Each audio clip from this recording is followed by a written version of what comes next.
El texto para la predicación de hoy, Lucas 5, versículos 17 al 26.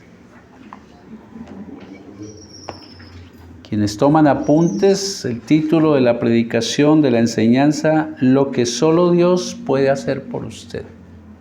Lo que solo Dios puede hacer por usted.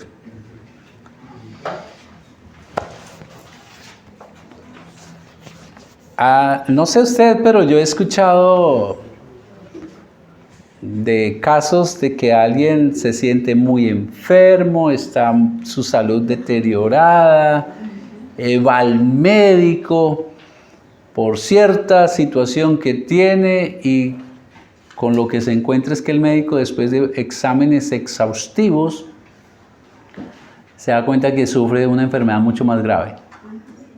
¿Han conocido casos así? Que alguien va por un dolor de cabeza y termina con una enfermedad supremamente grave que él ni se imaginaba.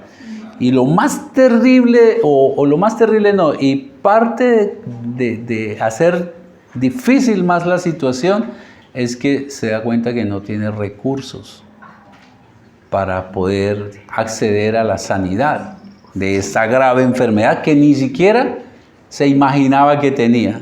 Eso pasa mucho. Eso pasa mucho. Y en el texto de hoy vamos a ver, recuerden que el escritor Lucas era médico.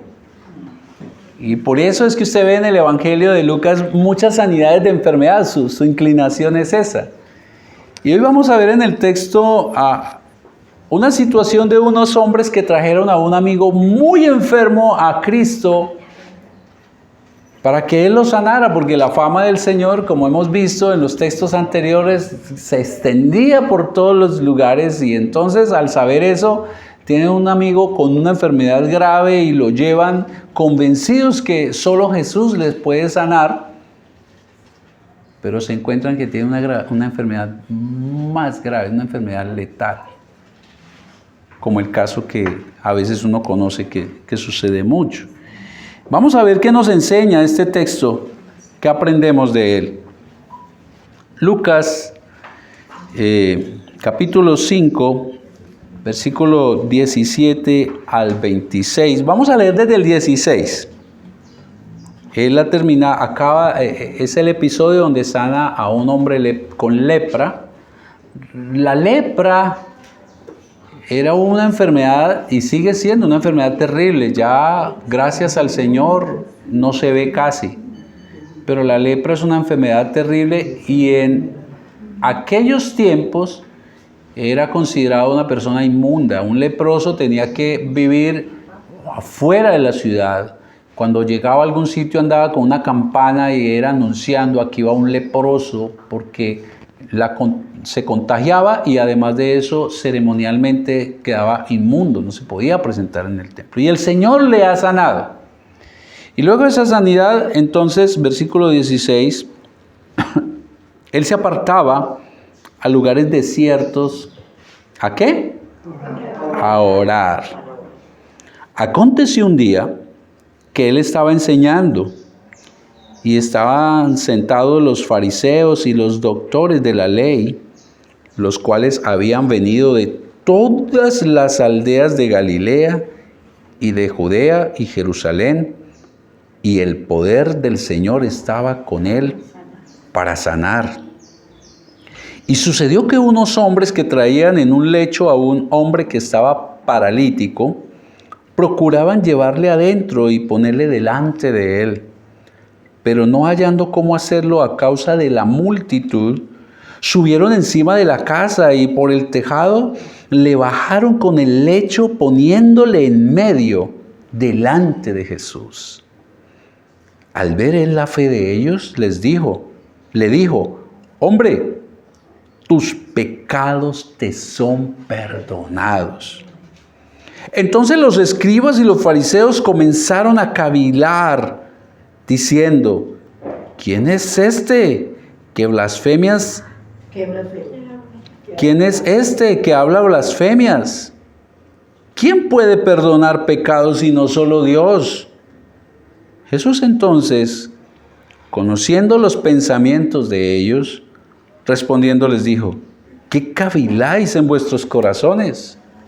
¿Qué es más fácil decir: tus pecados te son perdonados? ¿O decir: levántate y anda?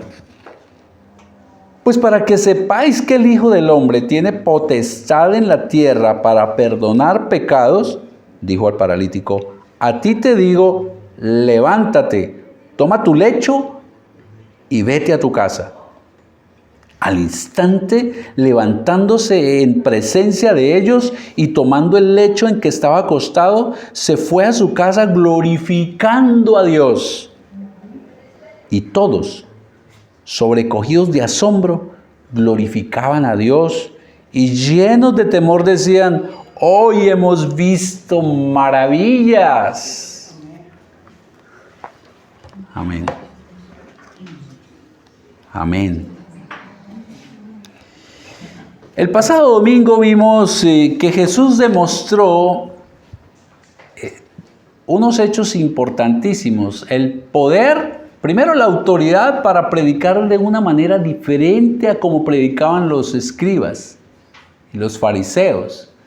Y obviamente nos dimos cuenta y el texto nos mostró que su autoridad radicaba en quién es Él, Dios encarnado. Pero también aprendimos, o el texto nos enseñó, del poder sobre aquellas cosas que afligen a las personas.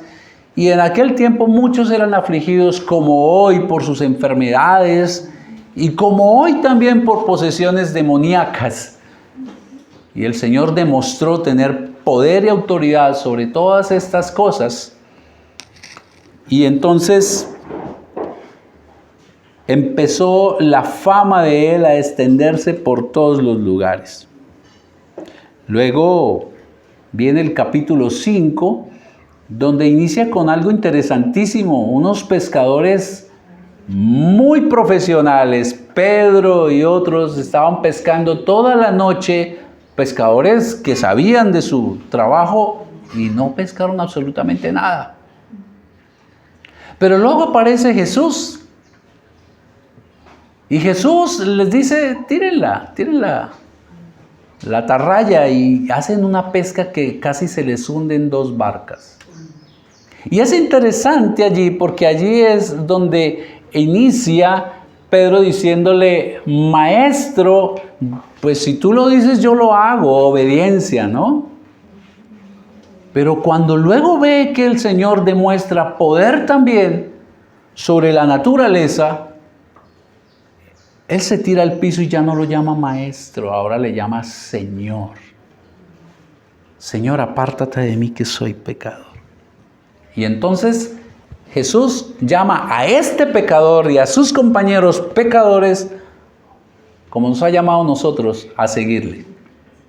Y entonces allí inicia Él a formar su grupo de discipulado. Y Jesús es el maestro, no que se sienta en un escritorio, sino es el maestro que en el camino va enseñando. En el camino va enseñando. Y entonces luego Él les enseña que tiene poder sobre la lepra. Y no solamente poder, sino que además de eso, quien tenía lepra era considerado, inclusive los enfermos en aquella época eran considerados que estaban así por su pecado. Y Él es el que se arrima a aquel inmundo. Y en eso les está enseñando en el camino a los discípulos. Todo esto hace parte del discipulado que Jesús les está dando. Y ahora llega entonces a este episodio, que en el versículo 17 y 19 nos habla de que Jesús estaba enseñando. Y miren cómo enseña Él, ¿no? Que es para nosotros una guía. Enseña diciendo y haciendo. Diciendo y haciendo. No es teoría únicamente, porque hay que ver la teoría. ¿Qué dice la Escritura? Pero hay que a la práctica también. Y Él está aquí enseñando. Y enseñando en una casa, no nos dice si es una sinagoga, en una casa, pero como su fama se había extendido, entonces muchos vinieron a escuchar su enseñanza. Y no dice el texto Pero sí, es muy probable y creo que podemos llegar a la conclusión que no venían por la enseñanza. ¿Venían para qué? Para que le sanara, le solucionara sus problemas, porque era lo que él venía haciendo. Es más, nosotros vimos en la prédica pasada que una vez él sanó a la suegra de Pedro, muchos vinieron a la casa y entonces lo acosaban y él salió a orar y maestro, todos te necesitan, no vamos a predicar a otros lugares porque a eso he venido. Así de que cuando Jesús empieza a enseñar aquí, muchos vinieron y tal vez como hoy en día, muchos vienen a las iglesias es detrás del favor de Jesús y no por Jesús. Pero entre estas personas y la multitud que llegó allí, como su fama se extendió, también vinieron los fariseos y los escribas. ¿Quiénes eran los fariseos? ¿Quiénes eran los fariseos y los escribas? Eran los doctores de la ley. Eran como decir hoy los magistrados en Colombia. Eran los expertos en la ley de Moisés. Y recordemos nuevamente que cuando la Escritura habla de la ley se refiere a los 5 primeros libros de la Biblia, el Pentateuco. Entonces, ¿han escuchado hablar de un tal Jesús que enseña como quien tiene autoridad? Y entonces se vienen de lugares lejanos como Jerusalén, que quedaba lejísimos, a ver qué era lo que iba a enseñar este hombre, porque nosotros somos los escribas, los duros en la ley, vamos a ver qué es lo que dice. Y estaban todos reunidos allí, apretados en aquella casa. No cabía nadie más. Pero unos hombres también escucharon de que Jesús es el que tiene el poder para sanar. Y tenían un amigo paralítico.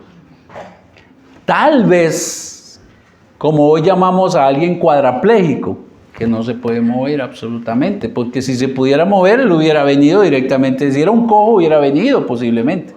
Pero era un paralítico. Y estos hombres vienen a presentárselo a Jesús, a traerlo delante del que puede sanar. Ellos no vinieron por la enseñanza, vinieron para que lo sanara. Pero llegan y se encuentran con que no pueden entrar, con una camilla al hombro. Otros hubieran dicho, no, pues aquí no hay nada que hacer, devolvámonos. Pero su fe en Cristo es tan grande que saben que Él es el único que puede sanar a su amigo. Y el amor por el amigo, aquí se conjugan las dos cosas, el amor por el amigo y la fe en Cristo, que deciden hacer lo inesperado. Subamos al techo, aquí no hay de otra, pero que lo pongo delante de Jesús, lo pongo. Y entonces se suben al techo y quitan las tejas. Imagínense la escena. Estar predicando aquí y se abre la plancha y alguien baja. Y Jesús está allí enseñando cuando estos hombres empiezan a bajar la camilla con el hombre, con tal de ponerlo delante de Jesús. Delante de Jesús.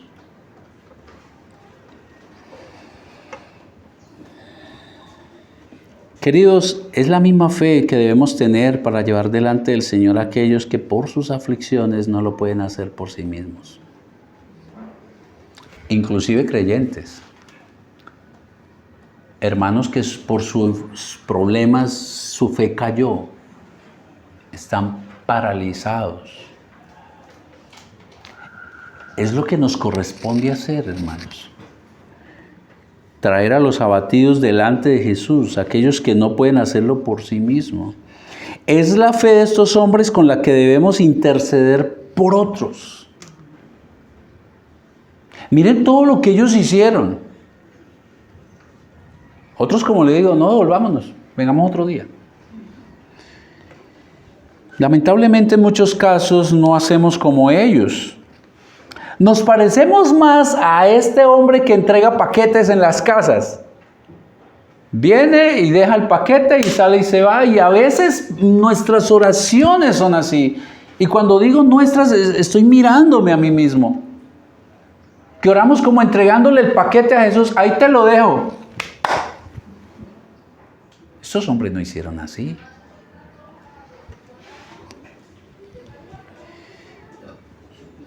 Queridos, interceder por la necesidad de otros implica compromiso. Compromiso. Hasta ver la respuesta del Señor. No podemos soltar al necesitado. No podemos soltar al necesitado. Tenemos que sostenerlo como estos hombres sostuvieron con cuerdas al paralítico. Nosotros tenemos que sostener a aquel con las cuerdas de amor y con las cuerdas de fe en el Señor.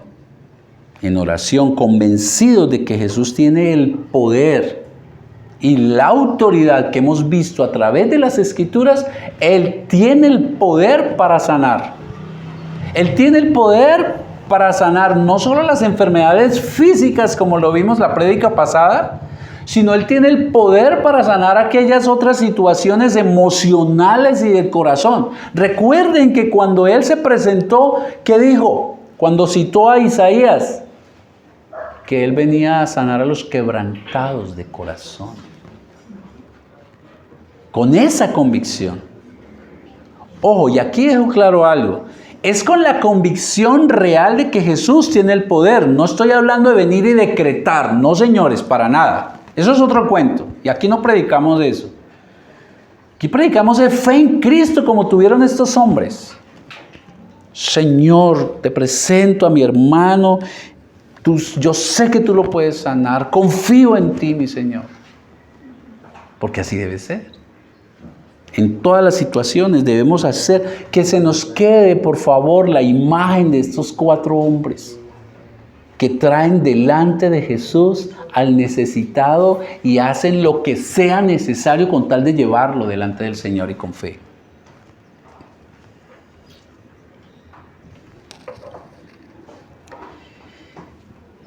Sigamos avanzando. ¿Qué ocurrió? Una vez lo colocan delante del Señor, versículo 20.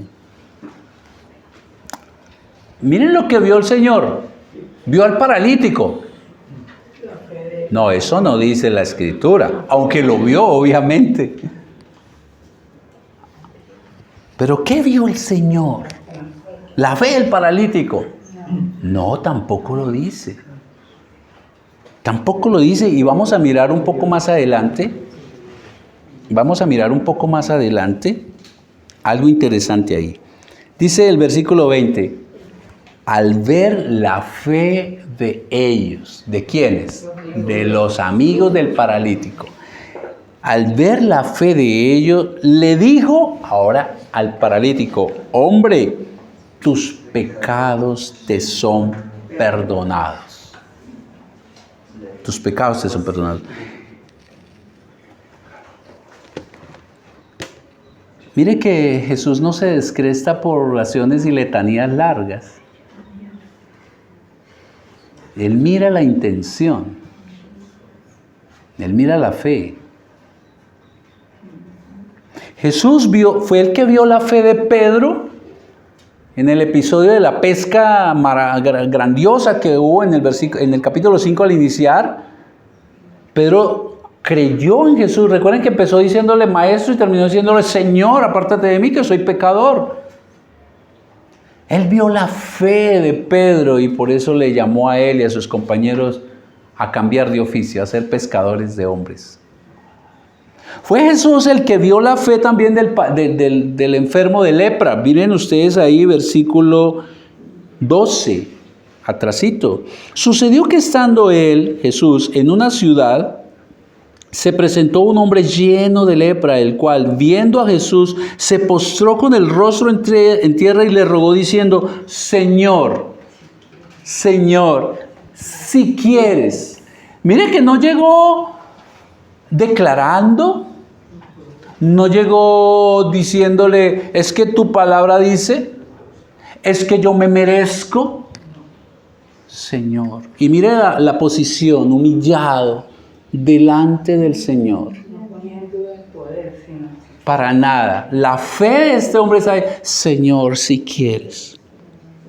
¿Oramos así o exigimos? Son modelos de oración que vamos aprendiendo. Señor, si quieres, si es tu voluntad. Reconociendo la soberanía de Dios y la dimensión chiquitica de este hombre. Jesús es el que ve la fe.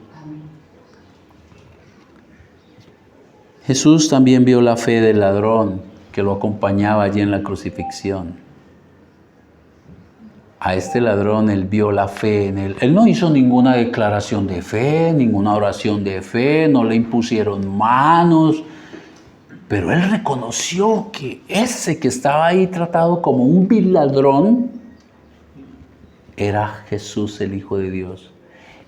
Y Jesús vio su fe y por eso es el primero, un vil ladrón, en acompañar a Jesús ese mismo día en el paraíso. ¿Verá Jesús nuestra fe? Queridos, como les dije ahorita, Jesús no se deslumbra por las largas letanías que algunos hacemos en las oraciones. Jesús no recibe una oración si no está empapada de fe. Posiblemente, las oraciones sin fe son las que impiden que muchas veces veamos la respuesta del Señor. Queridos, el Señor Jesús vio la fe de estos hombres, pero ¿cómo se ve la fe? Si la fe es una actitud, ¿verdad? Intangible. La fe es intangible, pero los actos de fe sí se ven. Eso fue lo que dijo Santiago. Muéstrame tu fe sin obras y yo te muestro mis obras de fe. ¿Cómo vio Jesús la fe en estos hombres? Por esa forma tan incisiva y hicieron lo que fuera necesario con tal de llevar a ese hombre delante de Jesús porque lo amaban y porque sabían que él era el único que podía resolver su problema de parálisis. La fe se evidencia por la forma en que vivimos. Entonces la fe se demuestra. La fe se demuestra. La fe sin obras es muerta. La fe sin obras es muerta, mi querida. Correctamente lo dijo. La fe sin obras es una fe muerta. Es que no es decir que tengo fe, es vivir en fe. Es vivir en fe. Y estos 4 hombres demostraron con su actitud. Yo imaginen la escena. Tal vez muchos le digan, no, ustedes no pueden entrar acá, ¿cómo me va a quitar el puesto? Como vemos a veces en las filas, ¿no? Pero ellos no desistieron. Sin duda alguna, todos, incluyendo, ¿quiénes están ahí? Obviamente Jesús, la multitud que vino de todos los lugares a que los sanara posiblemente, los fariseos y escribas que vinieron, no a que los sanara, sino a ver en qué podían pillarlo en alguna cosa que no iba de acuerdo a la ley. Pero ahí calladitos están los primeros discípulos recibiendo discipulado. Ahí están aprendiendo, hermano. Por eso, esto arranca diciendo, y él estaba enseñando. ¿A quiénes? A sus discípulos. Sin una luna, todos estaban pendientes. ¿Y ahora qué va a hacer Jesús? ¿Qué va a hacer Jesús con este paralítico? Vamos a ver cómo lo va a sanar. Queridos, pero como les dije al principio, que hay gente que llega al médico pensando que tiene una enfermedad que es complicada, que es dura, pero después de exámenes y el médico, que es un experto, lo chequea y le dice, querido, usted tiene algo letal, es peor de lo que usted pensaba. Así le ocurrió a este hombre. Este hombre tenía una condición más grave que la parálisis. La parálisis era grave, pero había algo re grave. Había algo más importante que atender. Mire que Jesús no le sanó al de la mano. ¿Qué hizo? Perdóneme, al de la lepra. ¿Qué hizo Jesús? Por eso, queridos, mi intención primaria es enseñarles la palabra de Dios. pero tengo una intención secundaria, es enseñarles a estudiar la palabra de Dios. Por eso usted lea antes y lea después. Cuando usted antes de este texto ve que Jesús está allí sanando al leproso, y puso la mano y lo sanó. Pero ahora no entró primero a sanar al paralítico de su enfermedad física. Había algo más importante que atender. Los amigos vieron la condición física del paralítico, pero el Señor vio su condición espiritual, que es la más importante. Este hombre, aunque vivía, estaba muerto por su pecado. Eso es lo que enseña el apóstol Pablo, guiado por el Espíritu Santo, cuando escribió Efesios en el capítulo 2, versículo 1. Muertos en delitos y pecados. Este hombre no estaba paralizado, estaba muerto. Y el mismo apóstol ahí en el mismo Efesios 2, versículo 3 dice que muertos están todos aquellos que siguen los deseos de sus pasiones y la inclinación de su naturaleza pecaminosa y que por esa razón son objeto del enojo de Dios.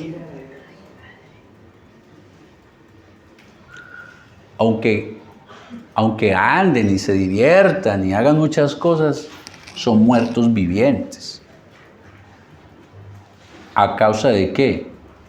De su rechazo a Dios. Y por rechazar a Dios, entonces deciden vivir en sus propias formas de ser. Y debido a eso, entonces lo que han logrado es que la ira de Dios esté a punto de caer sobre ellos. Esa era la condición de este hombre. Mientras sus amigos están preocupados por la parte física, Dios se preocupó por su parte espiritual.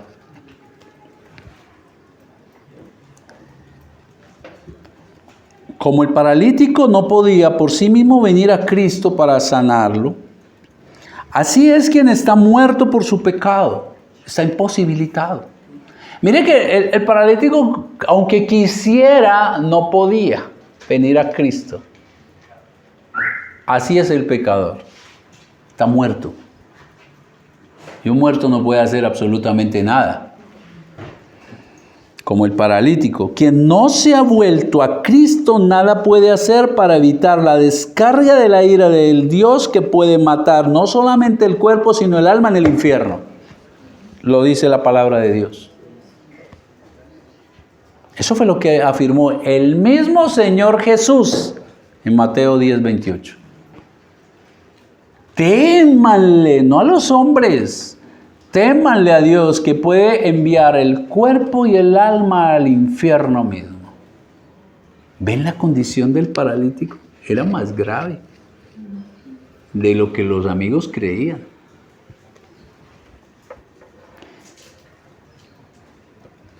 Pero el Evangelio, que significa buenas noticias, el Evangelio, la buena noticia es que Jesús vino a traer libertad a los cautivos. Mire cómo todo esto se desprende desde que Él, allá en su tierra donde lo rechazaron, citó a Isaías. El Espíritu del Señor está sobre mí por cuanto me ha ungido para dar buenas nuevas a los pobres.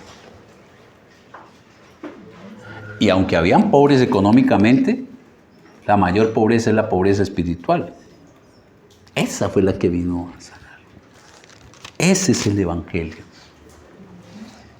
Y al ver la fe del Señor de estos hombres, entonces le dijo al paralítico, le sanó de lo más importante: tus pecados te son perdonados. Era mejor que este hombre entrara paralítico al cielo que caminando al infierno.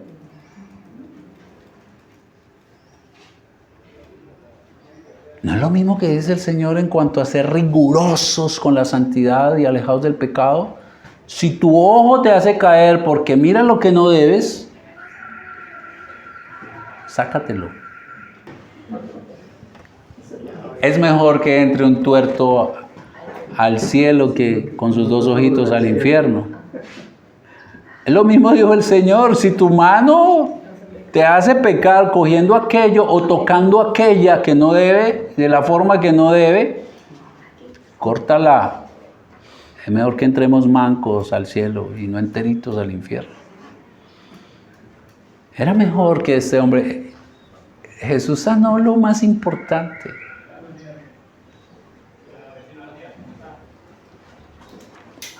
Hermanos, cuando oremos por las necesidades de otros, pidamos no solamente por la necesidad física que estamos viendo. ¿Es importante? Claro. O económica, o emocional. Primero lo primero. Pidámosle al Señor que perdone sus pecados. Es lo primordial, mis queridos. Llevemos como estos hombres aquel paralítico que tenemos en casa, hijos, esposa, esposos que no han querido volverse al Señor. Llevémoslos al Señor. Suframos en oración por ellos. Pero clamémosle, Señor, además, tú sabes lo que necesita fulano, pero te clamo por tu perdón, como lo hiciste conmigo, Señor, por tu misericordia. Porque recuerden que si es un impío, está muerto. Él ni quiere venir ni puede. Ni puede. Avancemos. Todos en la expectativa que iba a hacer con el paralítico que ha aterrizado allí, y el Señor, en lugar de sanarlo, entonces, pues físicamente, entonces dice, por la fe de tus amigos, tus pecados te son perdonados. Y obviamente que el Señor no hace nada sin saber qué va a ocurrir. Y entonces, en medio de todo eso, versículo 21. Entonces los escribas y los fariseos comenzaron a cavilar. Cavilar es cuestionar. Diciendo, diciendo no es que estaban en voz alta, sino en su propio corazón, internamente. ¿Quién es este que habla blasfemias? Paremos un poco. ¿Qué es blasfemia? Hablar mentira, hablar lo que no es de la Biblia. O blasfemia, por este contexto podemos concluir que es aquel que se atribuye el lugar de Dios. Y era lo que para ellos estaba haciendo Jesús. ¿Quién es este que habla blasfemias? ¿Quién puede perdonar pecados sino solo Dios? Y este aquí, el hijo de José, el carpintero.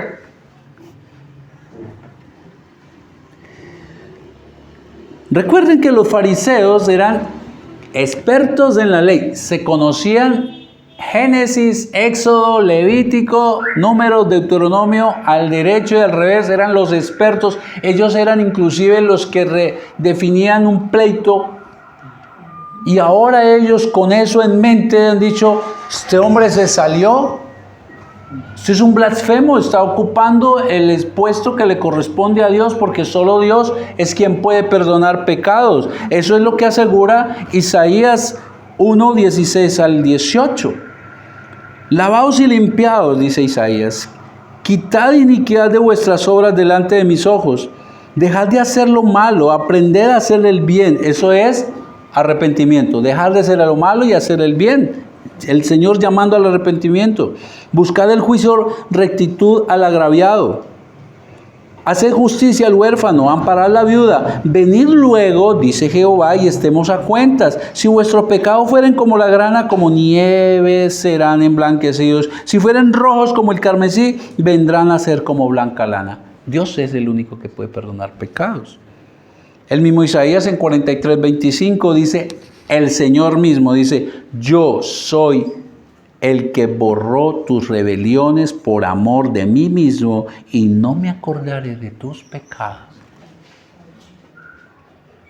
Es Dios. Y ellos obviamente lo sabían, pero no estaban viendo a Jesús como Dios encarnado, como el Mesías. Les falta decir, ¿quién es este charlatán? Querida iglesia, es Dios en esto de Isaías llamando a su pueblo Israel a arrepentirse, a dejar su pecado, a volverse a Él, y entonces Él les perdonaría, les limpiaría y olvidaría sus pecados. Es lo que ocurrió con usted si se entregó realmente a Cristo. No permita ni que sus pensamientos, ni Satanás le recuerde, pero usted qué es, si usted hace tantos años hizo aquello. Dios me perdonó y se olvidó de todos mis pecados. Si Dios le perdonó, perdónese usted, querido. Hermanos, los fariseos estaban en lo cierto. Ellos estaban diciendo una gran verdad. Solo Dios puede perdonar pecados. Eso no lo puede hacer un simple mortal.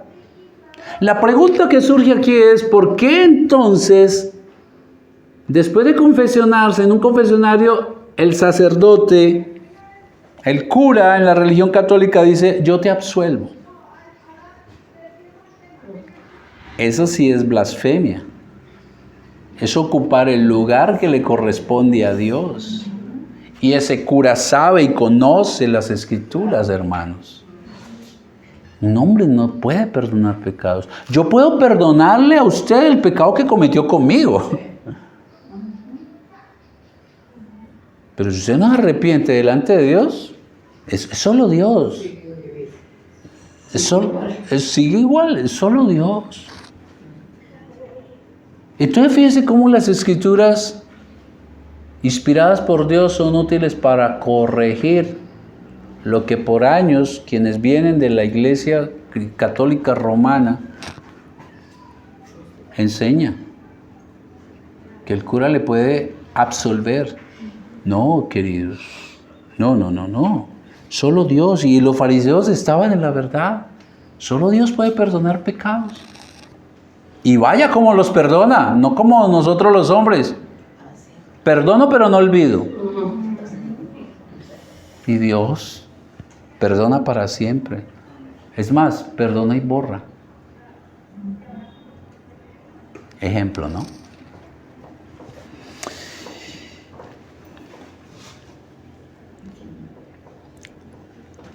Solo Dios puede salvarle a usted mediante el perdón de sus pecados de la muerte eterna. De la muerte. Quien no ha entregado su vida a Cristo, ya nos dimos cuenta por las Escrituras que está muerto. Y es una muerte eterna si no se arrepiente y se vuelve al Señor. Y solo el Evangelio, la buena noticia, es la que nos da esa esperanza tan grande. Y no hay que hacer nada. ¿Qué hizo el paralítico? Nada, porque estaba paralítico y muerto espiritualmente. Pero ¿qué fue lo que el Señor mencionó? Por la fe. Es por fe. Lo dice también la palabra. No por obras para que nadie se gloríe, sino por fe. Pura gracia de Dios, inmerecidamente. Es solo fe. Es solo creer que sí es cierto lo que las Escrituras... No lo que Jair dice, hermanos. Que lo que dice la palabra de Dios, la que usted tiene abierta en este momento, eso es verdad. Créalo. Confiese al Señor que usted es pecador con un corazón sincero. Y querido o querida, si esa es su condición, no piense que hay un pecado que Dios no perdona. Lo que usted haya hecho. Si con un corazón contrito y humillado viene delante del Señor, confesándole que reconoce que es pecador, que ha pecado contra el Señor, Él le perdonará y se olvidará de sus pecados. Fue lo que hizo con el paralítico. Y el versículo 22, entonces, ante lo que estos fariseos estaban diciendo, ¿qué blasfemia es esta? ¿Quién es este? Solo Dios puede perdonar. Aquí viene la respuesta de Jesús, versículo 22. Entonces Jesús, conociendo los pensamientos de ellos. ¿Qué está diciendo? ¿Escuchó la voz de ellos? No. Conociendo los pensamientos de... ¿Qué le demuestra eso? Que Él es Dios. Conociendo los pensamientos de ellos, respondiendo les dijo: ¿qué caviláis? ¿Qué cuestionan en vuestros corazones? Aunque los fariseos pensaron que era blasfemia que Jesús perdonara al paralítico, el Señor Jesucristo, siendo Dios hecho hombre, en su omnisciencia, conoció lo que ellos estaban pensando. Y es un atributo que Lucas nos deja ver allí. Que Jesús no era un mortal común y corriente. Recuerde que venimos en este paseo por Lucas y empezamos viendo cómo fue el nacimiento de Él y que era respuesta a la promesa desde Génesis, es Dios. Y Lucas, recuerden que escribe para un tal Teófilo en el versículo primero del primer capítulo y le dice: para que sepas que todo lo que se te ha enseñado es cierto. Y entonces Lucas aquí, porque lo está leyendo Teófilo y lo está leyendo a los gentiles, oye, ese Jesús conocía los pensamientos. Eso solamente lo puede hacer Dios, porque es un atributo de Dios, la omnisciencia. Y estos caballeros fariseos, conociendo todo, no se dieron cuenta que era Dios. Dios es el que conoce los pensamientos. Salmo 139, del 1 al 4, el salmista le dice, orando a Jehová: oh Jehová, tú me has examinado y conocido. Tú has conocido mi sentarme y mi levantarme. Has entendido de lejos mis pensamientos. Has escudriñado mi andar y mi reposo. Y todos mis caminos son conocidos. Pues aún no está la palabra en mi lengua. Y he aquí, oh Jehová, tú lo sabes todo. Y la pregunta aquí es: ¿qué pensamientos conoce Dios de usted? Aquello que nadie, sino solo Dios. Así es, hermanos. Nada podemos ocultarle a Dios. Todos nuestros pensamientos, buenos o no, están abiertos al conocimiento de Dios. Y Jesús lo demostró allí.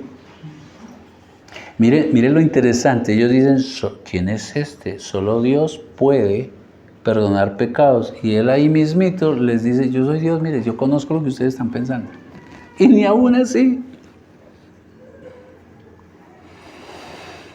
Con la pregunta ¿por qué cuestionan eso en su corazón? Ya Jesús les estaba demostrando que Él no era un hombre común. Les estaba demostrando el atributo de la omnisciencia de Dios, conocer incluso sus pensamientos. Sin embargo, no entendieron. Y como no entendieron, entonces Jesús ahora se dispone a darles una prueba más contundente e irrefutable de que Él es Dios, de que estaban delante del Dios que estaban esperando, del Mesías, y no lo reconocían. No hay peor ciego que aquel que no quiere ver. Versículo 23. Miren lo que Jesús hizo. Desde el 22 le dice: ¿qué es eso que ustedes están pensando? Versículo 23. ¿Qué es más fácil? Pero ojo lo que dice. ¿Qué es más fácil decir? No está hablando de hacer. ¿Qué es más fácil decir? ¿Tus pecados te son perdonados? O decir: levántate y anda.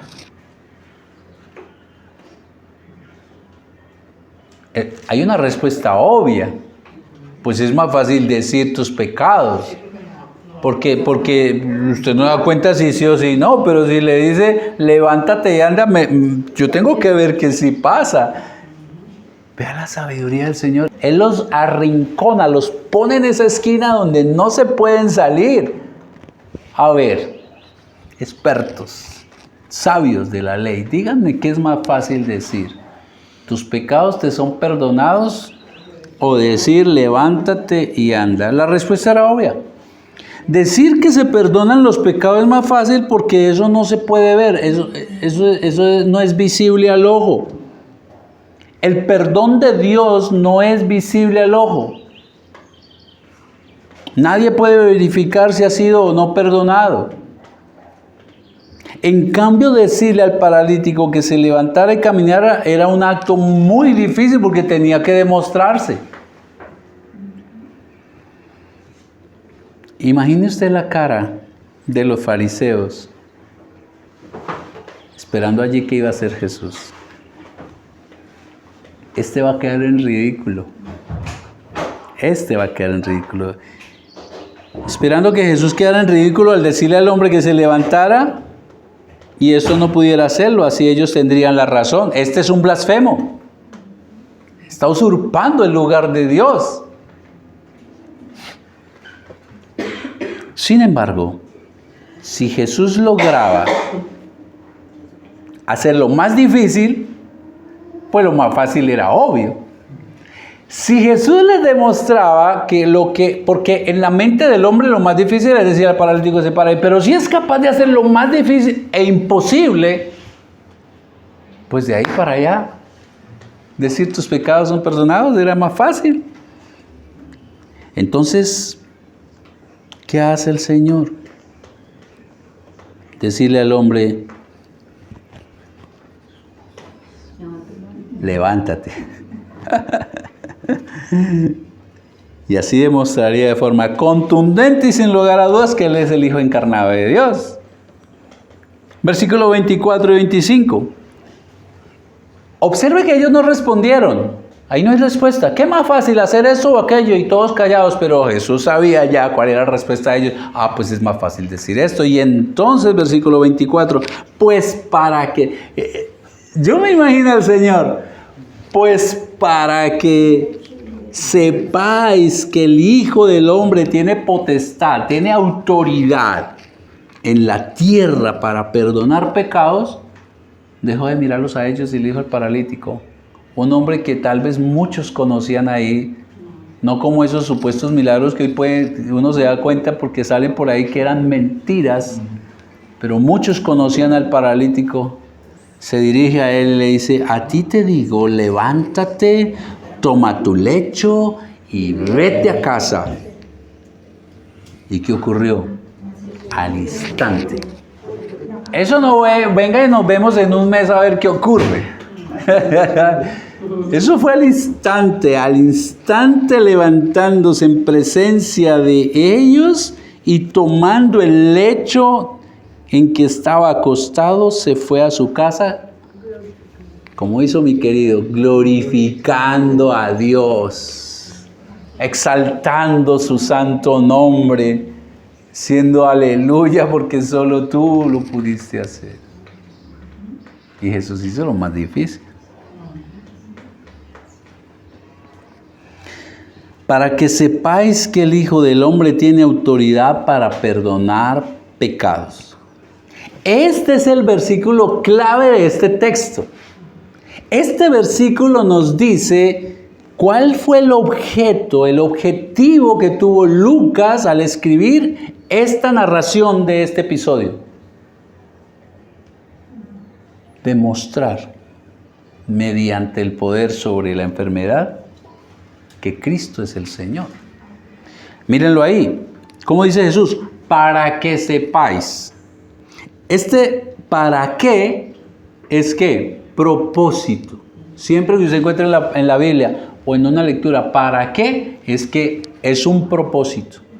Pues para qué ustedes sepan, ustedes se den cuenta, ustedes confirmen, ustedes certifiquen, ustedes se den cuenta delante de quién están. Pues para que sepáis que el Hijo del Hombre tiene autoridad para perdonar pecados. Para que los escépticos fariseos supieran confirmaran que Jesús era Dios y por eso ya le había perdonado los pecados al paralítico, hizo delante de ellos lo que aparentemente era lo más difícil. Pues para que vean que yo soy Dios, prácticamente les dijo, voy a hacer lo más difícil. A ti te digo, levántate, toma tu lecho y vete a casa. Y ocurrió inmediatamente. ¿Se imaginan la cara de los fariseos?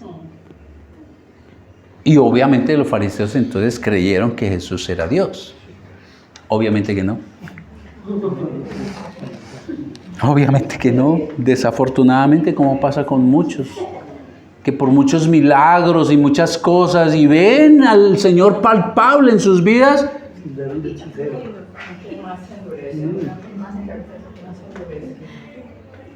¿no fueron los mismos fariseos que una vez le dijeron a Jesús que todo lo que hacía de milagros era por Belcebú?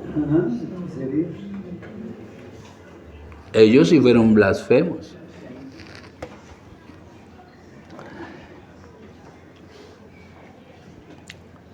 Al llamarse a sí mismo Jesús el Hijo del Hombre,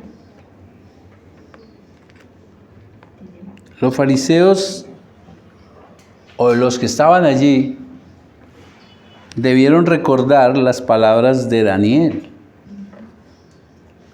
Porque en Daniel 7:13 al 14 se refiere, o sea, algo que se escribió allá como 600, 700 años atrás, una profecía sobre el Mesías.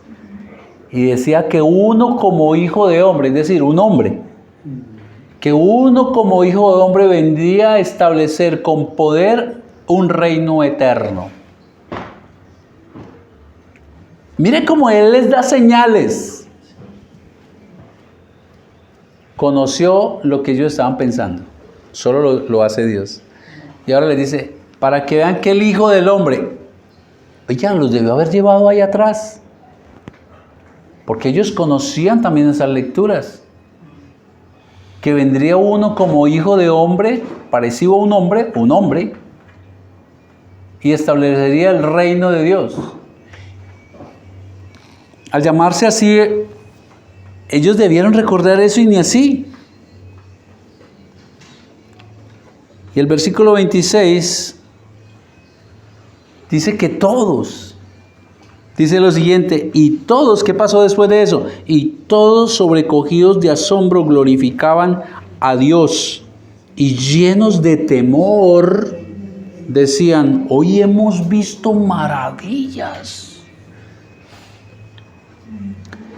El versículo 26 incluye a estos fariseos e incluyen a los discípulos que están calladitos ahí, ¿no? A todos los que venían detrás de los milagros. Y todos se asombraron y glorificaban a Dios. Ahora, esto no quiere decir que los fariseos creyeron que Jesús era Dios. Su asombro era por el milagro. Así pasa hoy. Muchos quieren milagros y se asombran al ver el poder de Dios cuando sana un cáncer, pero no aceptan que es el Dios que tiene el poder para mandar al infierno a quien no se arrepiente de sus pecados. Aceptan el Dios milagrero, pero no el Dios de justicia. La prueba de que los fariseos no creyeron, usted la ve cuando usted sigue leyendo las Escrituras. Ahí nomás cito en capítulo 6, ellos le recriminan porque los discípulos están en un día de reposo refregando espigas para comer. Luego usted los ve ahí abajito cuando el Señor sana a un hombre de una mano seca. ¿Por qué lo hace en el día del reposo? Y usted lo ve y se da cuenta que no creyeron, porque fueron ellos los que mataron a Cristo en la cruz. Solo se asombraron de los milagros. ¿Y hoy no ocurre acaso lo mismo, hermanos? Vemos iglesias llenas detrás de los que vienen detrás de los milagros. Anoche vi un video con mi esposa de una iglesia muy conocida. No oí el nombre, pero dicen que allí está la presencia de Dios.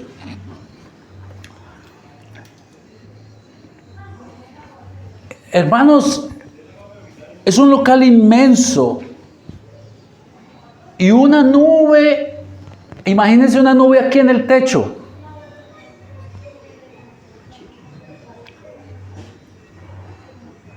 Y el predicador, la Chequiná de Dios está aquí en este lugar. Una nube. ¿Alguien ha ido a discoteca? En su época de pecador, sí, yo también fui. ¿Acuerdan la nube en el piso? Ahora era aquí arriba las nubes. Y todos asombrados. No se asombran acá. Y todos asombrados. Y se siente la atmósfera, la presencia, algo ocurre en este lugar y usan una voz así toda modulada y un piano detrás. Y venían detrás de su milagro. Y el predicador llamó a 400 personas que vengan ya y se comprometan con Dios con $2,000, 4.200.000 pesos, para recoger 800 y punta millones de pesos. Y vinieron algunos para el templo, para Dios, cuando Dios no habita en templos hechos por manos de hombres. Dios habita en su espíritu, en el corazón contrito y humillado que ha entregado su vida a Cristo. Pero no vinieron sino 100 y algo. Entonces Él abrió el espacio para que otros buscaran milagros, y entonces abrió con lo que sea, desde 1 milloncito para arriba, y eso se llenó. ¿Ven que no cambian las cosas, hermanos? La gente está, las multitudes llenando estos escenarios detrás del milagro, pero no detrás del Dios de justicia. Y es la prueba de estos fariseos. No creyeron en el Dios en que era Dios, sino el ¡wow! Hizo ese milagro, y se asombraron. Queridos, con esto cierro, versículo 27 al 32. Después de estas cosas, salió Jesús y vio a un publicano llamado Leví. Los publicanos, recuerden que eran los que cobraban impuestos, y hasta ahí no hay nada malo, pero es que ellos oprimían al pueblo y fuera de eso los robaban, le cobraban más. Oiga, hoy también hay publicanos, ¿verdad? Después de estas cosas, salió y vio a un publicano llamado Leví sentado al banco de los tributos públicos, y le dijo: sígueme. A un pecador. Y dejándolo todo, se levantó y le siguió. O sea, el publicano ahí nos deja ver que creyó en Jesús. Versículo 29. Y Leví le hizo gran banquete en su casa, y había mucha compañía de otros publicanos y de otros que estaban a la mesa con ellos.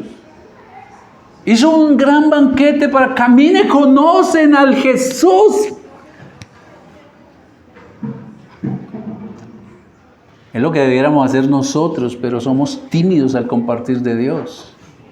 Versículo 30. Y aquí están los escribas y los fariseos. Parecía la policía religiosa. Y los escribas y los fariseos murmuraban contra los discípulos diciendo: ¿por qué coméis y bebéis con publicanos y pecadores? Respondiendo Jesús les dijo: los que están sanos no tienen necesidad de médico, sino los enfermos. No he venido a llamar a justos, sino a pecadores a arrepentimiento. ¡Oh, qué maravilla, Señor! Él vino a buscar lo que se había perdido. El Señor Jesucristo vino, hermanos, a este mundo que lo odia, y fue a la cruz no para llamar a quienes se creen buenos, pero que como el paralítico ignoran que ya están muertos, y la espada de la justicia de Dios caerá sobre ellos para condena eterna. No, Él no vino por ellos ya decidieron. Jesús vino a llamar a quienes reconocen que son pecadores como Leví, que como cobrador de impuestos él oprimía y cobraba más, robaba a las personas, pero reconoció a Jesús como Dios y lo dejó todo y lo siguió. Todo no significa solo su trabajo, sino su vida de pecaminosidad, y siguió al Señor. Hoy Jesús, queridos, también le está haciendo a usted este llamado para que reconozca que ha pecado y que necesita al Salvador, que es el único que lo puede perdonar. Solo colocando su fe en Él, como lo hicieron los amigos del paralítico. Solo lo que usted necesita. La sanidad más grande que usted necesita es ser curado de su enfermedad de muerte. Solo Jesús, Dios mismo, tiene el poder para librarlo del pecado mediante el perdón. Solo Cristo le puede reconciliar con Dios para que tenga una relación de intimidad con Él. Solo Cristo puede pasarle a usted de muerte a vida eterna. Solo Cristo puede pasarlo a usted de enemigo a hijo de Dios. Solo Cristo puede pasarlo a usted del reino de las tinieblas al reino de su luz admirable. ¿Qué espera? Pero si usted es creyente, también hay un llamado para usted. Viva de acuerdo a este gran regalo de Cristo, que sin merecerlo le perdonó, que como el paralítico no podía hacer nada para venir a Él, pero fue Dios quien le vio y le buscó, y vino a este mundo a través de su Hijo para perdonarle. Y la pregunta es, ¿cómo está viviendo usted si es creyente? ¿Cómo está viviendo frente al regalo del perdón? Y es un llamado para entonces, si usted es creyente, vivir en obediencia, en santidad y en servicio a Dios, llevando a otros a Cristo como los 4 llevaron al paralítico. Meditemos.